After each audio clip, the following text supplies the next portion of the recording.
Okay, next we have protective inner lining of the respiratory passage. Now the entire inner lining of the larynx, trachea, bronchi and bronchioles is formed of ciliated epithelium. What is the meaning of that? নিচে দেখো diagram রয়েছে. Ciliated means there are hair-like structures. এরকম কিছু hair-like structures রয়েছে throughout the inner lining. Now during lifetime the cilia are constantly in moving motion, they are constantly in motion, এরকম ল্যাশিং একটা movement হয়, driving any fluid that is on them and also any particles that may have come with the air towards the mouth. ঠিক আছে, তাহলে সেগুলোকে কী করে, যদি কোনো রকম ফ্লুইড বা কোনো মিউকাস যেটা ওদের মধ্যে রয়েছে সেগুলোকে মুভ করতে হেল্প করে, অ্যান্ড অলসো যদি কোনো পার্টিকলস এসে যায় অ্যালং উইথ এয়ার যেটাকে আমরা ইনহেল করছি সেগুলোকেও বার করে দিতে হেল্প করে. ওকে, নেক্সট দেখো lungs. The lungs are the pair of spongy and elastic organ formed by the air sacs. There connecting bronchioles, then blood vessels etcetera. তাহলে এই যে পুরো যে পার্টগুলো পড়লাম, এই পুরো পার্টগুলো ব্রঙ্কাই, দেন ব্রঙ্কিওলস, দেন অ্যালভিওলার স্যাক্স যেগুলো রয়েছে, এই সব কটাই হচ্ছে লাংসের ভেতরে থাকে. দ্য টু লাংস আর রাফলি কোন শেপড. ভালো করে if you see the picture then you can see that এটা একটা কোন শেপড একটা অর্গান থাকে. ট্যাপারিং অ্যাট দ্য টপ, এই ওপরের পোর্শনটা হচ্ছে ট্যাপারিং, একটু ন্যারো, আর নিচের পোর্শনটা একটু broad at the bottom. The left lung has two lobes. দেখো ভালো করে যদি তুমি দেখো, লেফট লাংয়ের মধ্যে দুটো লোব আছে, মানে দের ডিভিশনস রয়েছে, বাইরে এক্সটার্নালি ডিভিশন তুমি দেখতে পাবে. And the right has three. The right লাংয়ের মধ্যে তিনটে লোবস থাকে. The left lung is slightly smaller to accommodate the heart in between.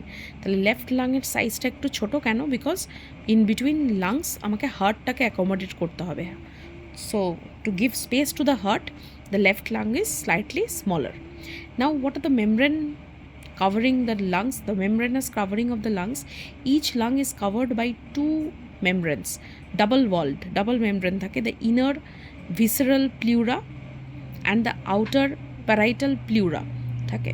এই যে দুটো pleural membrane থাকে, এই pleural membrane in between them is filled with a watery fluid, যেটাকে প্লিউরাল ফ্লুইড বলে, in the pleural cavity found between two membrane, দুটো মেমব্রেনের মাঝখানে. The arrangement provides lubrication for free movement on expanding and contracting.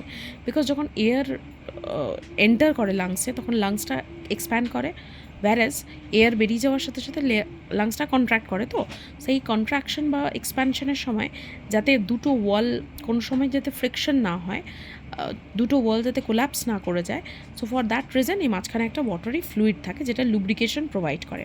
The lungs occupy the greater part of the thoracic cavity. আমাদের যে chest cavity, thoracic cavity, এটার most of the পার্টকেই lungs cover করে থাকে. They are located close to the inner surface of the thoracic wall. And the lower বেসটা কী করে, একটা ডায়াফ্রাম বলতে একটা মেমব্রেনাস একটা কভারিং থাকে, একটা আর্চ শেপড পোর্শন যেটা আমাদের চেস্টকে অ্যাবডোমেন থেকে আলাদা করে. তো সেইটার ওপরে কিন্তু লাংসটা রেস্ট, মানে লাংসটা বসে আছে হচ্ছে ওই মেমব্রেনাস কভারিং, ওই ডায়াফ্রামের ওপরে. So next is the blood supply.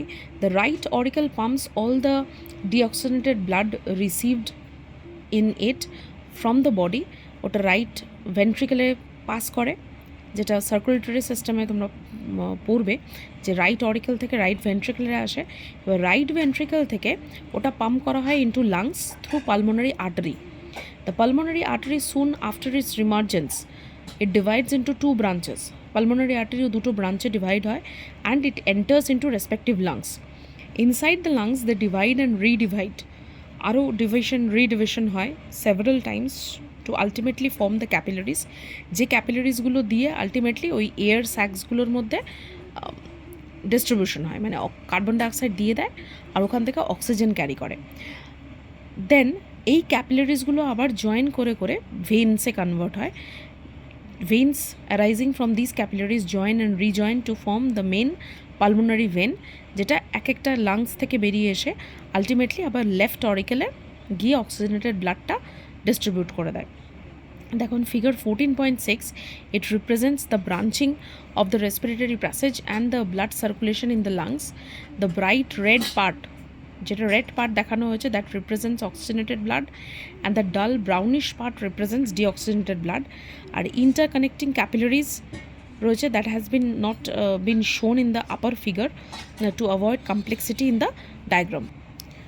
আচ্ছা, see this diagram, এই ডায়াগ্রামের মধ্যেই শো করা রয়েছে কোনগুলো blood vessels, যেটা pulmonary vein, and this one is pulmonary artery, because pulmonary artery একমাত্র artery যেটা deoxygenated blood carry করে, other than that all arteries carry oxygenated blood. তো pulmonary artery এটা নিয়ে এসে after distribution আবার জয়েন টু রিজয়েন করে pulmonary vein দিয়ে back to heart চলে যায়। তাহলে নেক্সট দেখো, we will read about breathing, the respiratory cycle. The respiratory cycle consists of inspiration মানে breathing in, taking in air that is rich in oxygen, and expiration means breathing out, যেটা carbon dioxide rich, and আর very short একটা pause থাকে, একটা gap থাকে, that is called respiratory pause. In normal adult the breathing rate is 12 to 18 breaths per minute, এক মিনিটে 12 to 18 breaths হয়। আর newborn breathes very fast, 60 times per minute. Slight increase in the carbon dioxide content in the blood that increases the breathing rate. তাহলে যদি তোমার শরীরে ব্লাডের মধ্যে কার্বন ডাইঅক্সাইড কন্টেন্ট একটুও বেড়ে যায়, তাহলে কিন্তু ইন দ্যাট কেস তোমার ব্রিদিং রেট কিন্তু বেড়ে যাবে।